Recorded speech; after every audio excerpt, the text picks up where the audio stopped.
Muchas gracias a todos por conectarse. Vamos a dar inicio a nuestra sesión mensual.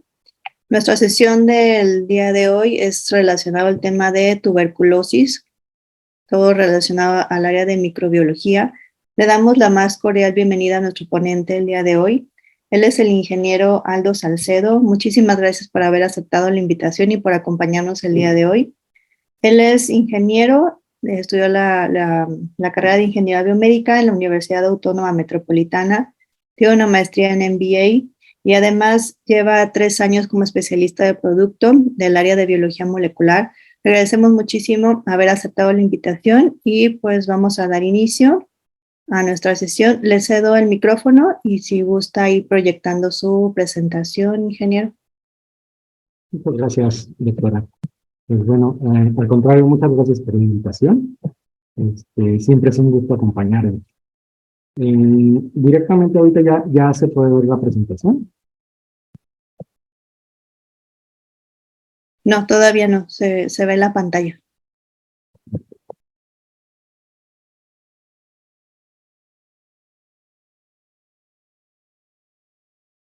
En lo que se van conectando el resto.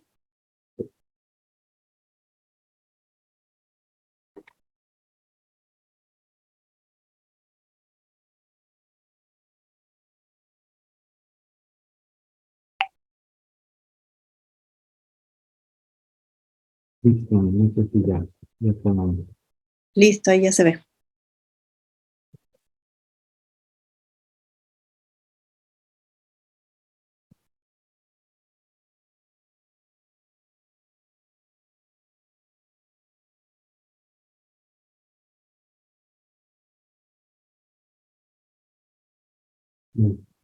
Perfecto, pues una vez más, un gusto acompañarlos.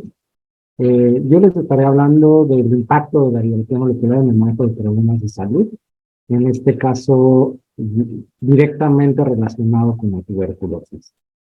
¿Vale?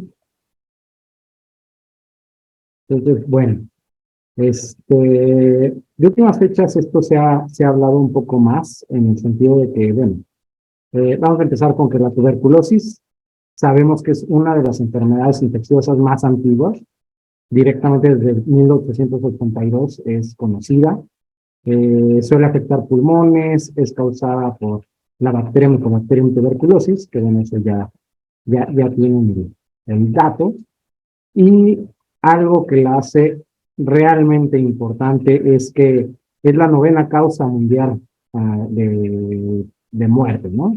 Y en general de estas causas es la primera que es referente a enfermedad infecciosa. En general, esta enfermedad sí tiene cura, es prevenible y precisamente de eso les vengo a platicar un poco, ¿no? Vaya, platicando un poco de la parte de la sintomatología, ¿no? Dentro de la sintomatología de esta enfermedad es directamente la tos con flema, que puede acompañarse de sangre por más de 15 días, fiebre, pérdida de apetito, sudoración nocturna, cansancio o fatiga, palidez, falta de aire, pérdida de peso. Y bueno, esta infección puede progresar, propagarse a otros órganos, al sistema nervioso central, al sistema linfático, circulatorio, génico-uterino, gastrointestinal, huesos, etcétera, ¿no? Directamente se puede ir hacia cualquier lado, conociéndose en estos casos como tuberculosis extrapulmonar. Por eso también es bien importante, sobre todo, saber, digamos, la sintomatología para poder hacer las detecciones oportunas en cada uno de los pacientes que se vayan a presentar con este tipo de sintomatología, ¿no? Vaya, ¿qué la hace tan importante? En todo el mundo hay unos 2 millones de personas infectadas por esta micobacteria. En sí, cada año, alrededor de 9 personas desarrollan la enfermedad activa y entre 1.5 y 2 millones de personas pierden la vida por su causa. Como les comentaba, pues es la 9ª causa a nivel mundial que genera muerte, ¿no? La MTB activa es de naturaleza predominante pulmonar y es una enfermedad sumamente infecciosa que se transmite por el aire. Entonces, digamos que todas las gotículas facilitan su transmisión y bueno, eso, como ya hemos visto también actualmente con el COVID, pues es algo sumamente sencillo de contagiar, ¿no? También. Dada la naturaleza infecciosa, un diagnóstico rápido y preciso es elemento clave para su tratamiento y control de esta enfermedad, ¿no?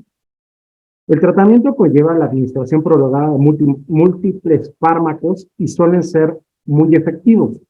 Sin embargo, las cepas de la tuberculosis pueden volverse resistentes a uno o más fármacos, lo que hace que la curación sea mucho más difícil. Vaya, 4 de los fármacos principales, de primera línea que se emplean habitualmente para tratar la tuberculosis son la isoniazida, la rifampicina, el etambutol y la pirazinamida. Entonces, directamente esto es bien importante porque en muchos casos, últimamente ya vemos cada vez más seguido la situación que encontramos pacientes con resistencias a este tipo de fármacos y precisamente esto genera que compliquen sus tratamientos y que no sean tan efectivos como uno quisiera, ¿no? Impactando ya sea de manera económica como de manera directa al paciente, que es lo más importante. ¿Okay? Entonces, bueno, a nivel mundial, de acuerdo con la OMS, tenemos datos que en el 2016 la cifra estimada de personas que contrajeron la tuberculosis fue de alrededor de 10.4 millones, de las cuales el 65% fue del sexo masculino. ¿Vale? 53 millones de vidas se han salvado entre 2000 y 2016 gracias al tratamiento médico. Esto, también voy a llegar a eso, digamos que ha sido gracias a los avances que se han tenido para la detección y para hacer diferentes programas que nos han ayudado precisamente a combatir esta enfermedad. Entonces, directamente la OMS le ha dedicado mucho tiempo, muchos recursos y mucho personal en general, para poder buscar erradicarla en algún momento. Pero bueno, sí hemos tenido avances, aunque ahorita hemos tenido ciertos retrocesos que también voy a explicar un poquito más adelante debido precisamente a estos temas de pandemia que hemos sufrido en los últimos años, ¿no? Por ello, es importante la detección temprana, ¿no? Precisamente entre más temprana tenga esta detección, menos contagios y evidentemente más fácil podría llegar a ser el erradicar. ¿Vale? La tuberculosis constituye un importante problema de salud a nivel mundial, principalmente en nuestros países que son de mediano y bajos ingresos. Digamos que es de los principales problemas que vamos a encontrar, precisamente por eso hay programas como Sencilla que ayudan directamente con este tipo de detecciones, ¿no? La emergencia y diseminación de cepas resistentes a diferentes drogas representa en la actualidad un serio problema a nivel mundial, por lo que el diagnóstico temprano activa y la detección precoz de las cepas multidrogoresistentes es esencial para interrumpir la cadena de transmisión que da como ya les mencionaba un poco antes, ¿no? La principal limitación de los programas de control de la tuberculosis es la dificultad para realizar estos diagnósticos tempranos de la tuberculosis. En general, uno de los principales métodos que se utilizan y más sencillos, económicos y directamente más utilizados es la vaciloscopía, que ha sido el método inicial para el diagnóstico de la tuberculosis, ya sea por su simplicidad, rapidez de procesamiento y principalmente esto, ¿no? El bajo costo. Aquí directamente pues va relacionado con este tema de que somos países medianos y de bajos ingresos generalmente para este tipo de situaciones de salud, ¿no? Sin embargo, gracias a que es una baja sensibilidad, de entre un 45 y 80%, limita la utilidad de esta técnica, ¿no? Sobre todo en ciertas características de pacientes como pueden ser los de HIV. Entonces, el cultivo es una herramienta que es más sensible, pero directamente requiere técnicas más complejas y esto puede ser un problema real porque puede tardar entre 30 y 60 días en demostrar el desarrollo microbacteriano, ¿no? Entonces, vaya, el hecho de tener una respuesta tan tardía generalmente conflictúa lo que viene siendo el tratamiento de los pacientes, ¿vale? Entonces, por eso, en los últimos decenios se han desarrollado nuevos métodos de diagnóstico de la tuberculosis que intentan superar estas limitaciones de la osciloscopía y de cultivo, que precisamente es lo que también quiero mencionarles un poquito más adelante, del tema de lo que es la PCR directamente inmiscuida aquí en la parte de la detección de tuberculosis. Voy a hacer una pausa aquí nada más para leer su chat, a ver si tienen alguna pregunta.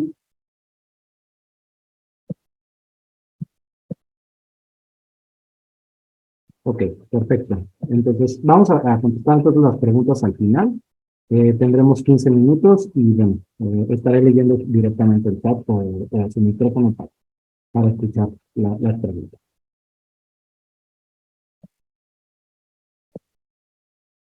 Entonces, bueno, pasando otra vez esta parte de la resistencia de los antibióticos, ¿no? Directamente, ¿cómo se pueden llegar a constituir estas resistencias? Bueno, vaya pasando un poco más. Se puede deber principalmente al tipo de animales que consumimos, ¿no? Que generalmente pueden llegar a ser tratados con antibióticos o incluso directamente los pacientes que, bueno, pues toman antibióticos cuando no es necesario y generalmente esto causa que se hagan, que desarrollen una resistencia directamente pues a los diferentes antibióticos que ya habíamos mencionado y precisamente ya sea por medio de la carne de los animales que se consumen o directamente de los antibióticos que se consumen, pues esto va generando una mayor resistencia a los diferentes fármacos y bueno, ha hecho un problema realmente global en este tipo de circunstancias, ¿no? Entonces, obliga a que los tratamientos no sean efectivos. ¿Vale? Bueno, entonces, ¿qué se recomienda? Es directamente del laboratorio, es realizar un test, el médico es el que genera el tratamiento y bueno, lo que vamos a intentar en todo momento es minimizar esta propagación, ¿no? La resistencia a la rifampicina rara vez se presenta sola y suele indicar resistencia a otros fármacos contra la tuberculosis. La resistencia a rifampicina se observa principalmente en cepas resistentes a varios fármacos, no necesariamente va a ser a solamente uno, y precisamente por eso hay que tener bien y mucho cuidado en detectar las diferentes resistencias. Incidencia es superior al 95%. La tuberculosis, que es multidrogoresistente, se define como una tuberculosis causada por una cepa bacteriana resistente, al menos a la isoniazida y a la rifampicina. Afortunadamente ya contamos con tecnología suficiente para poder detectar de una manera rápida este tipo de resistencias que pueden ayudar y beneficiar a los pacientes. La resistencia a la rifampicina o a otros fármacos de uso primario suele indicar que es necesario realizar pruebas completas de sensibilidad. Entonces, esta detección precisamente ya, como es la detección molecular a la tuberculosis, y a su vez puede detectar lo que son las mutaciones en el gen RTOV asociados a la resistencia, acelera el diagnóstico de la tuberculosis como su sensibilidad a los fármacos, ¿no? Entonces, esto nos puede generar un tratamiento muchísimo más efectivo y obviamente más acelerado, ¿no? La detección rápida de la tuberculosis y de la rifampicina permite que el médico tome decisiones, precisamente ustedes, críticas relacionadas con el tratamiento del paciente a vista médica, ¿no?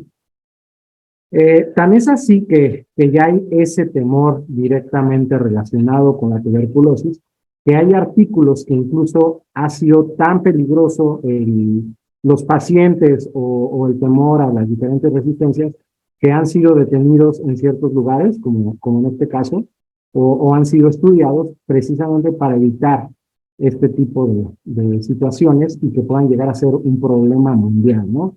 Y como actualmente ya estamos tan inmersos con este tipo de cosas como las pandemias, pues ya cualquier tipo de situaciones de estas características nos puede generar un temor extra, ¿no? Entonces, bueno, dentro de la tuberculosis, ¿cuáles son la principal población de riesgo? En general, son los menores de 5 años y mayores de 60 años, personas con enfermedades o situaciones que comprometen su sistema inmune. Estos son los principales actores digamos, principales poblaciones de riesgo, que son los pacientes con VIH, los que también tienen diabetes, cuando están, digamos, con quimioterapias, cáncer, desnutrición, trasplante, otras enfermedades como alcoholismo, adicciones y personas privadas de la libertad. Esto principalmente por las circunstancias en las que se encuentran, ¿no? Aquí les muestro, creo que no se alcanza a ver también, pero son los casos directamente nuevos de tuberculosis en todas las formas. Vaya, en la parte de arriba traté de juntarlos, lo que viene siendo a nivel nacional y por entidad. Aquí vienen los años, ¿no? Como vemos, evidentemente pues, también la población es mayor, entonces eso también afecta directamente a la cantidad de detecciones de tuberculosis que se van teniendo año con año, ¿no? Si vemos, en el 90 eran alrededor de 14,437 y han ido aumentando conforme han pasado los años, hasta ahorita el último control que tenemos es del 2016, que es de 21,184 casos. Precisamente también esto es directamente proporcional a que ya se hacen mucho más pruebas de detección y precisamente eso ha mejorado a controlar este tipo de programas, ¿no? Entonces, aquí de una forma un poco aumentada, digamos, podemos ver esa relación que les comentaba y que precisamente ha sido una metodología muy efectiva para seguir tratando con esta enfermedad. ¿Ok? Aquí digamos que es misma situación, nada más separada directamente por masculinos y femeninos, y bueno, el acumulado directamente por cada una de las entidades federativas, ¿no? Como verán, dentro de los más importantes, son, bueno, Baja California, en la Ciudad de México también generalmente está muy concentrado, y bueno, como verán, el aumento de los casos es realmente, pues, sí es valorable, ¿no? De acuerdo a lo que mencionaba, el Día Mundial de la Tuberculosis es, vaya, directamente reforzado para este tratamiento, es celebrado cada 24 de marzo, y en el 2019 la OMS llamó a adoptar y reforzar varias medidas bajo el lema de es hora de actuar, ¿no? Desde aquí se han planteamiento mejoras, vaya, se ha aumentado el acceso a prevención y el tratamiento, se han establecido la rendición de cuentas, garantizar una financiación suficiente y sostenible, en particular para la investigación, poner fin a la estigmatización y discriminación, y bueno, promover una respuesta a la tuberculosis que sea equitativa, basada en derechos y centrada en las personas. Esto se ha habido interrumpido en los últimos 2 años. Realmente, ahorita les voy a presentar también, digamos, unas gráficas en las cuales se podía ver que estaba realmente funcionando este tipo de programas, ¿no? Aquí tenemos cuál es la situación de la tuberculosis en México, directamente relacionado con los años. Como verán, ha ido en aumento, pero la mortalidad por la tuberculosis ha ido bajando, ¿no? Las defunciones y, bueno, en general la mortalidad ha ido bajando gracias a que ya tenemos herramientas muchísimo más certeras, como le mencionaba, y voy a mencionar un poquito más adelante también, de la biología molecular, ¿no? A partir de alrededor del 2006, se han hecho ya pruebas directamente de biología molecular que han permitido que sean muchísimo más efectivas la detección de la tuberculosis y se pueda dar un tratamiento mucho más oportuno, ¿no? Entonces, esto ha ayudado muchísimo a que los tratamientos pues sean viables y se puedan utilizar los fármacos también adecuados para este tipo de tratamiento. ¿Okay? Digamos que dentro de los casos de tuberculosis por grupo de edad, lo que tenemos más arriba son los adultos mayores, ¿no? Que son alrededor de 65 años o más, ¿no? Directamente aquí está la proporción en porcentajes del 27% de diabéticos, 11% en drogas, tabaquismo 15%, desnutrición 16%, bueno, VIH del 9%, alcoholismo 14%, entre otros, ¿no? Entonces es la principal muerte directamente de una enfermedad contagiosa, ¿no? Entonces, ¿qué ha pasado en los últimos 2 años? Bueno, nos cayó directamente la pandemia, que es la de SARS-CoV-2, y directamente el informe anual de la OMS estima que la pandemia ha provocado una caída del 18% en los nuevos casos diagnosticados y más del 1.3 millones de víctimas, ¿no? Esto ha sido algo verdaderamente importante porque realmente no va directamente relacionada la enfermedad con la tuberculosis, pero sí ha ido, sí ha afectado en la parte de la detección, ¿no? Entre los múltiples daños colaterales que ha provocado el SARS-CoV-2 es el retroceso en la lucha precisamente de esta enfermedad. Ya se había estimado el impacto y ahora con nuevos datos en la mano se confirma que estos malos pronósticos, las muertes en 2020 aumentaron después de más de una década de continuo descenso y debido a acceder a diagnósticos y tratamientos se tornó muchísimo más complicado. Digamos que dentro de los principales afectados, evidentemente fue la detección de la tuberculosis, así como la de HIV, ¿no? Estos programas se vieron directamente afectados precisamente por el combate al SARS-CoV-2, pero actualmente ya estamos retomando ese tipo de programas, ya se está buscando regularizarlos y precisamente, bueno, esperamos no en mucho tiempo se pueda llegar a retomar todo este tipo de circunstancias, ¿no? Esta es la principal conclusión del informe que fue publicado en octubre del 2020. Actualmente no tenemos los datos precisos para saber cómo va mejorando este programa. Digamos que ya hay un avance, pero bueno, yo creo que próximamente ya tendremos más noticias al respecto, ¿no?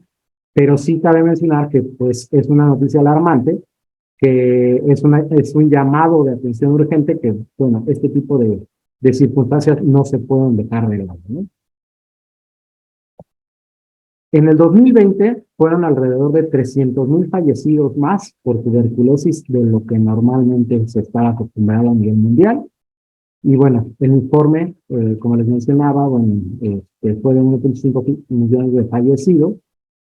214,000 eran personas que son de las principales afectadas, que son las que a su vez tienen VIH, una cifra mayor al 2019. 1.2 millones de muertes y 209,000 con VIH, números que no se tenían registros desde el 2017. Que entonces, esto quiere decir que los programas habían surtido efecto, que íbamos por un buen camino, y que bueno, como les mencionaba, hemos tenido un retroceso en este caso, ¿no? Digamos que todo esto pues sigue siendo preocupante. Sin embargo, en el último año, como les comentaba, principalmente en diciembre, sí hubo un aumento en estas detecciones. Actualmente ya se tiene pues un aumento principalmente en los presupuestos para este tipo de pruebas. Y bueno, en la parte privada también es muy útil, porque a fin de cuentas luego no hay suficientes herramientas en la parte pública y bueno, es necesario complementar con laboratorios privados o hospitales privados, ¿no?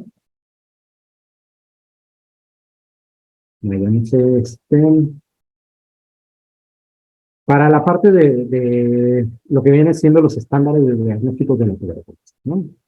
La investigación de la tuberculosis pulmonar debe hacerse mediante la búsqueda intencionada entre la población demandante de servicios de salud y en personas mayores de 15 años que presenten la tos inexplicable con expectoración por 15 o más días, así como entre contactos de un caso de tuberculosis y grupos de riesgo. Entonces, esto hay que tenerlo bien controlado para tener, un buen diagnóstico, ¿no? Como les mencionaba, la principal forma de detección es por medio de la vaciloscopía, principalmente porque es una herramienta muy económica. Entonces, pero a veces lo barato llega a salir caro, ¿no? No estoy diciendo que no sea una buena herramienta, ni mucho menos, al contrario, es muy útil para la detección, pero como les mencionaba, pues su sensibilidad oscila entre el 50 y el 80% y debe complementarse ya sea con un cultivo o con algún otro tipo de, de método de detección, como puede ser la biología molecular, ¿no? Entonces, digamos que la primera muestra debe ser tomada de primer contacto en la unidad de salud, por personal de salud o en la comunidad en operativos especiales de detección. Segunda muestra es al despertar por la mañana del día siguiente hábil. Se debe depositar la muestra en frasco que previamente se proporcionó al personal de salud para su entrega lo antes posible en la unidad de salud. Y bueno, en caso dado de que se requiera una tercera muestra, esta es totalmente opcional y se recolecta en el momento que se entrega la segunda muestra. ¿Vale? Detección de muestras extrapulmonares. Entonces, las formas de tuberculosis extrapulmonar por frecuencia son pleural, ganglionar, peritoneal. Digamos que estas pueden ser pues, casi de cualquier tipo. Simplemente es para el diagnóstico, debe interrogarse antecedentes y contagio, solicitar exámenes de laboratorio, gabinete histopatológicos, reacción a prueba de PPD, de biología molecular, etcétera, ¿no? Prácticamente todos este tipo de pruebas son de apoyo, digamos. Entonces, son complementarias entre cada una de ellas, ¿no? Para la parte de las muestras extrapulmonares, pueden ser por medio de cultivo. Es un medio altamente sensible para el diagnóstico, pero la desventaja que tenemos en este tipo de casos es que no es inmediato. Digamos que se puede llegar a tardar hasta 30, 40 días en dar un resultado, lo cual pues evidentemente afecta directamente al paciente para su tratamiento, ¿no? El estudio histopatológico se efectúa en todas las formas de la tuberculosis en las que sea posible obtener tejido. En los casos de TBT, el tejido se obtiene mediante fibrobroncoscopía. Se recomienda que el tejido se envíe de inmediato al laboratorio en solución estéril o salina. Y bueno, los especímenes tomados de autopsias o postmortem reciben el mismo proceso para la histopatología y el cultivo. Entonces, también es una prueba relativamente lenta, ¿no?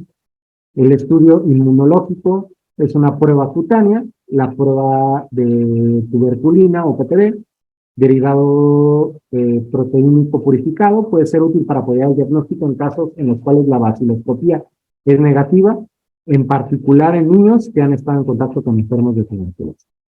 ¿Vale? Y principalmente la prueba de biología molecular actualmente es de las más utilizadas, incluso tiene un reconocimiento por parte de la OMS, y consiste en la amplificación del ADN o ARN de la Mycobacterium tuberculosis por medio de la reacción de cadena de polimerasa.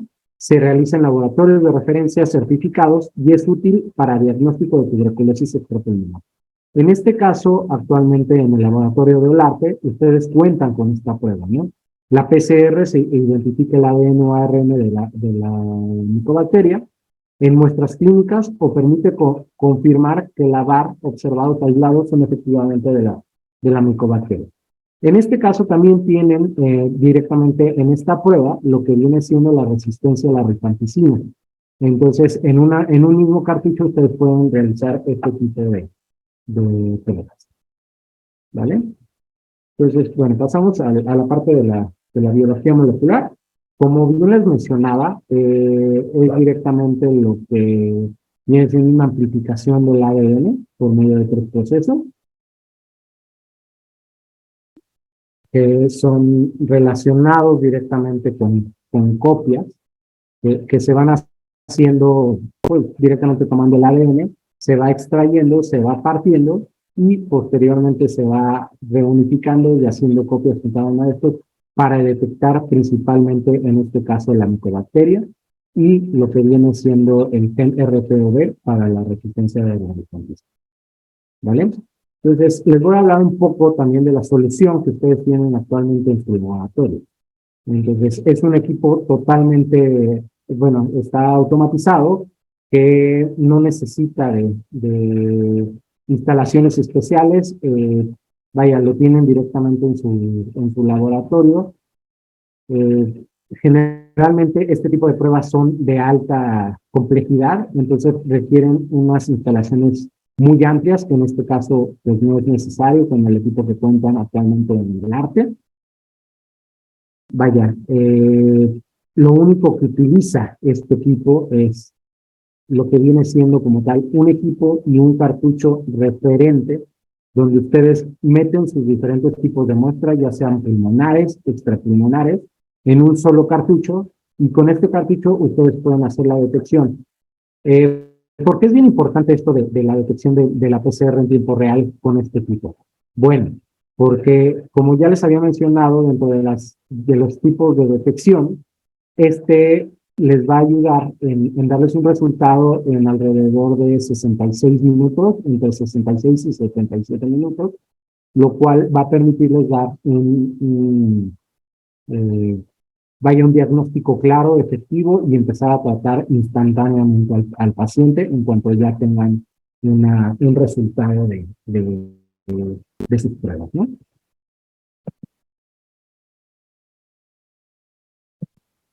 Bueno, contestaré un poco de las preguntas.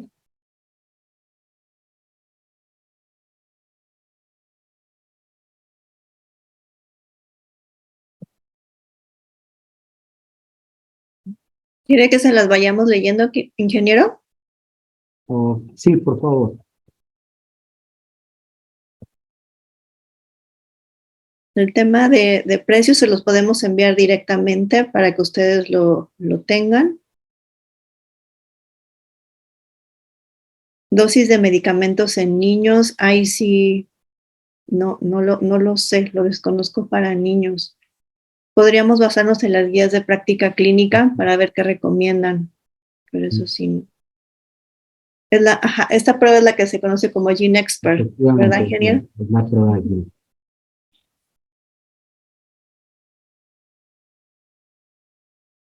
Sí, creo que son todas, ingeniero. Okay. Sí, precisamente este es el equipo GeneXpert. Cuando directamente les hacen, incluso aquí más adelante, digamos que estas son las pruebas a su vez que podrían ustedes llegar a utilizar en un equipo de esta magnitud. Digamos que es un equipo que puede ser tan pequeño, tan grande como ustedes requieran. Hay, como verán, una amplia gama de pruebas, como son las hospitalarias, como son Clostridium difficile, aquí la resistencia a carbapenémicos, a la vancomicina, infecciones críticas, actualmente que platico un poco de lo del COVID, precisamente se puede hacer pruebas de COVID, de influenza, de enterovirus, precisamente esta es la que ustedes tienen, la de tuberculosis, directamente ya la tienen, ya tienen cartuchos, ya tienen todo lo necesario precisamente para felicitar esta prueba. Y a su vez hay pruebas también que se pueden llegar a utilizar dentro de esta misma gama. Incluso la de HIV es de carga viral, que puede ser un conjunto muy útil precisamente para la de tuberculosis, ¿no? Y como les mencionaba, también hay de salud reproductiva y femenina, que es clamidia y gonorrea, BPH, estreptococos del tipo B, y bueno, esos son los que actualmente hay en mi equipo, ¿no? Realmente ustedes nada más lo único que necesitan es una muestra ya sea pulmonar, extrapulmonar, ingresarla directamente en su tubito de transporte y lo que el químico les va a apoyar va a ser ingresar directamente esta muestra a nuestro cartucho y el cartucho va a hacer ya directamente todo el proceso de la PCR en tiempo real de manera directa, ¿no? Entonces, como les mencionaba, hay artículos y está directamente aceptado por la OMS. Como verán, es un desarrollo que el mundo ya estaba esperando y que precisamente debido a estas medidas es que se sigue utilizando principalmente vaya, el GeneXpert como un proceso de prueba, ¿no? ¿Por qué es tan importante? Bueno, principalmente, como les mencionaba, es esta importancia médica, ¿no? que dice que tiene, bueno, el tiempo de resultado es crucial. Ahorita vamos a ver un par de casos, nada más así como muy de manera general, por los cuales es tan importante el tener un tipo de herramienta como es esta, ¿no? En la cual pueden tener un resultado en menos de 2 horas y sin ningún problema, pues, pueden empezar a hacer tratamientos o tomar decisiones médicas, ¿no? Como verán, este es el cartucho que ustedes tienen. Como les mencionaba, lo que detecta es el complejo de la Mycobacterium tuberculosis y la resistencia a la rifampicina. Entonces, se puede procesar en muestras pulmonares, extrapulmonares. Vaya, aquí hay una gran variedad que son directamente ya, hay lineamientos por parte de la OMS para hacer ese tipo de pruebas, incluso con sensibilidades y especificidades, los cuales son muy altos, como podrán ver. Y como les mencionaba, el tiempo de respuesta es un poco mayor a 60 minutos, pero vaya, es menor a los otros, ¿sí? Entonces, digamos que vamos a ver un par de casos clínicos en los cuales podría ser muy útil, ¿no? Lo que viene siendo este, la prueba de PCR, ¿no? Suponiendo que tenemos un paciente de 36 años, con sexo masculino, procedente del interior del país, que vaya negando factores de riesgo para adquirir infección por VIH, que haya salido con una prueba rápida de VIH pues negativa, no reactiva, antecedentes de diarrea crónica en el último año, con fiebre, hemotisis y disnea, tos productiva de 6 meses de evolución, datos radiológicos compatibles con uso de sustancias inhalables, thinner o sanguíneo, ¿no? Entonces, ¿qué característica le ven aquí? Bueno, además ingresó en un centro de terapia intermedia por fiebre de 39 grados centígrados, sudoración nocturna, tos seca, disminución de 10 kilos en un mes e intensa disnea. Vaya, la radiografía de tórax se observaban infiltrados pulmonares bilaterales y el estudio bacteriológico directo de esputo fue negativo, que es un diagnóstico diferencial de neumonía. Si le realizan una prueba de Ginexpert en lavado bronquioalveolar bilateral, le saldría una detección de resistencia, bueno, le saldría detectada lo que viene siendo la tuberculosis y una resistencia a rifampicina no detectada, es decir, es una cepa, ¿no? Entonces, este paciente fallece de paro cardiorrespiratorio asociado al diagnóstico tardío de tuberculosis pulmonar. ¿Por qué es tan importante una detección con medio vaya, de biología molecular, en este caso con Ginexpert? Como verán, pues esta persona ya llevaba un año de antecedentes de diarrea crónica, tuvo una tos productiva de 6 meses de evolución, lo cual pues nadie se puso a ver que probablemente podría ser una circunstancia de tuberculosis. Y bueno, al final el tratamiento que no se le dio fue lo que ocasionó que al final el paciente muriera, ¿no? Falleciera. Entonces, directamente, si desde un inicio se le hubiera hecho una prueba que viene siendo de PCR en tiempo real, pues se hubiera detectado y se hubiera podido tratar como era lo habitual, ¿no? Voy a leer sus preguntas para ver si digamos qué comentar.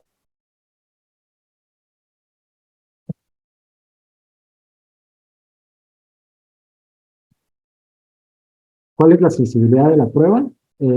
Esto depende también un poco del tipo de prueba que estén haciendo, si viene siendo lo que es prueba pulmonar o extrapulmonar.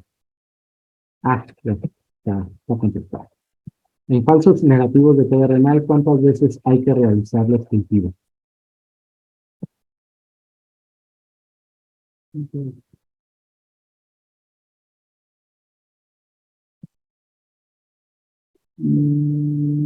¿Cuántas veces hay que realizar los cultivos? Ahí nos podríamos apoyar con biología molecular en estos casos, Sí, por cuando hay la supuesto. sospecha clínica y el Sí, cultivo da sí, negativo. precisamente sería como lo más conveniente, tener como sí sería conveniente precisamente, vaya, eh, apoyarse directamente con una prueba molecular, ¿no? También la tele de tórax sigue siendo una herramienta importante para la detección molecular, por supuesto, sí, también es una herramienta bastante importante, ¿no? Es complementaria.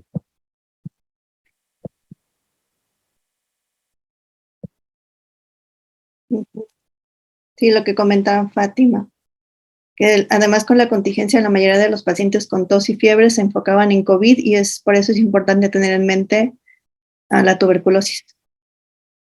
Sí, sí, efectivamente es muy importante porque ahora, pues, vaya, los diferentes casos se pueden enmascarar, digamos, por las diferentes patologías, ¿no?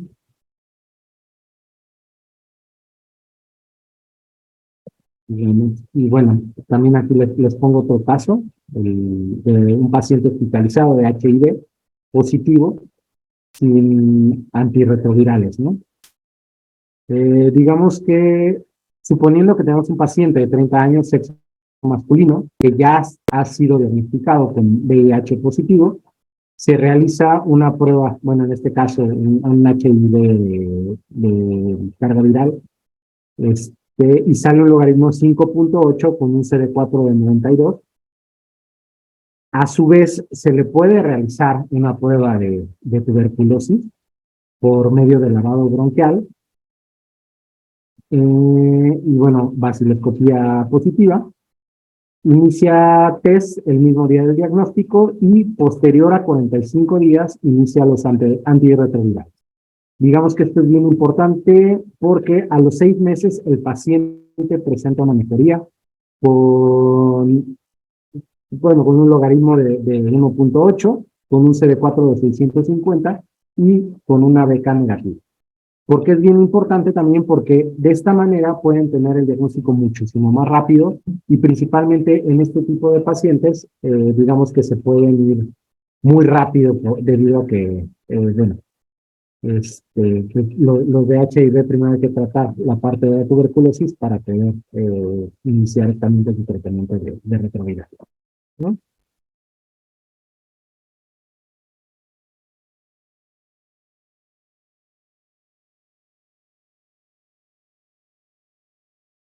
Digamos, aquí me están pasando si comparo una prueba de PCR tiempo real de tuberculosis con quantiferol, ¿cuál sería la mejor prueba? Bueno, directamente la prueba de PCR tiene una sensibilidad y una especificidad muchísimo más alta, ¿no? Entonces, precisamente por eso, pues sería todavía mejor este tipo de prueba para diagnosticar el resultado, ¿no?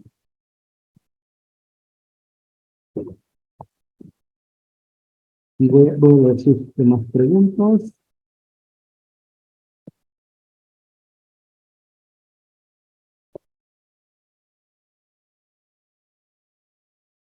Sí, efectivamente, como bien mencionaban, además de la contingencia, la mayoría de todos los pacientes con tos y fiebre se enfocaban en COVID y es importante tener en mente con profesionales de salud a la tuberculosis.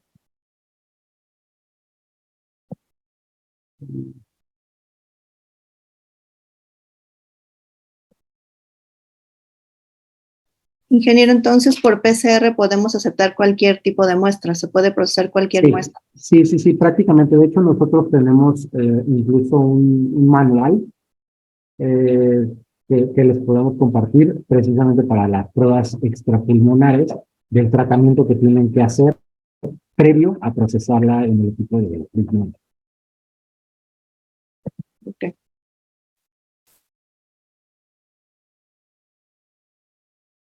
¿Se podría considerar como una prueba de inicio cuando tenemos la sospecha antes de baciloscopía o qué recomienda? Sí se podría directamente utilizar como prueba inicial. Digamos que normalmente la vaciloscopía la utilizan precisamente por los costos y generalmente en parte pública, precisamente por la cantidad de pacientes que reciben, ¿no? Pero de inicio, si lo sospechamos, podemos Sí, sí se mandar puede utilizar. directamente ya. Y creo que está eso también en las guías, ¿no? Las recomendaciones de la OMS. Sí, sí, sí, sí. De hecho, tengo un artículo que les puedo compartir en el cual viene, vaya, hay un estudio en el cual se han hecho precisamente con vaciloscopía y con PCR, haciendo el comparativo, en el cual sí se ve una respuesta, pues, diferente, directamente relacionada con la sensibilidad y especificidad de los pacientes. Okay. Entonces, si Tenemos quieren, aquí, se los comparto y sin ningún problema, pues, vaya, es de uso general, ¿no? aquí tenemos una, ¿podría darse un falso positivo en caso de una micobacteria no tuberculosa? En caso de biología molecular.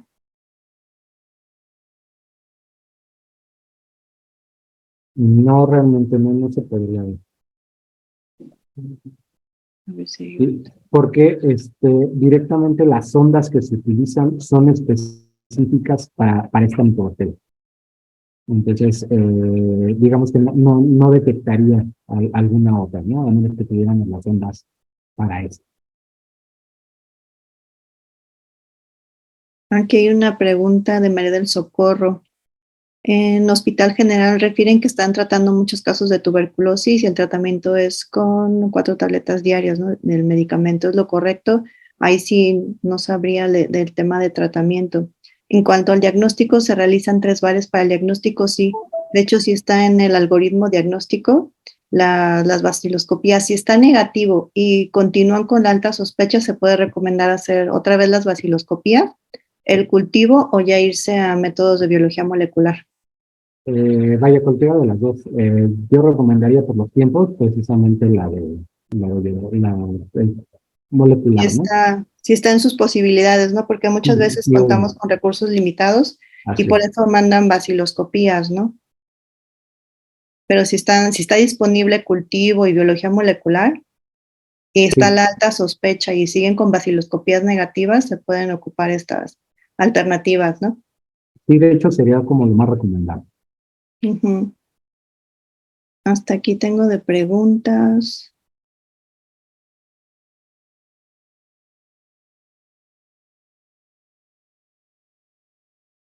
Ajá. Según lineamiento vigente del INDRE, es obligada la vaciloscopía en primer contacto posterior expert en sus vertientes de tipos de muestras.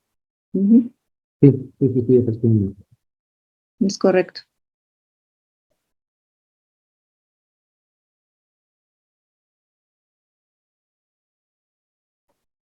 Sí, refieren que incluso dentro de las valoraciones de los pacientes con diabetes se les solicita VAR. Y sí, por el factor de riesgo que tiene.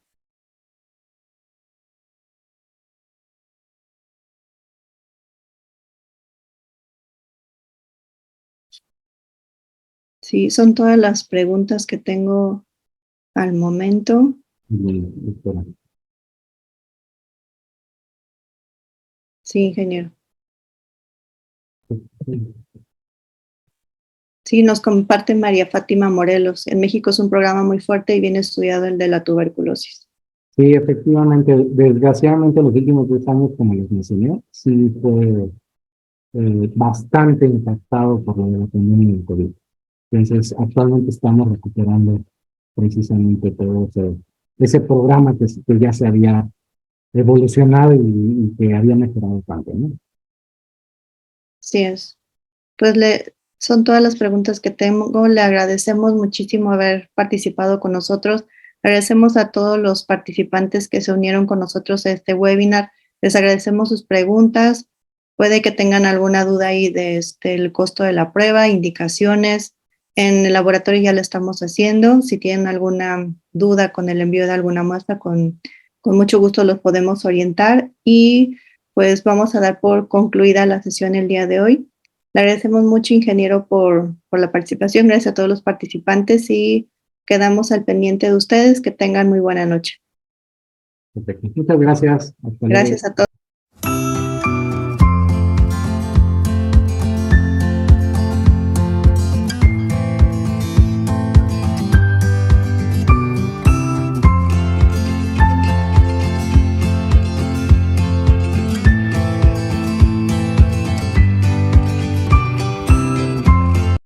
todos. Hasta luego.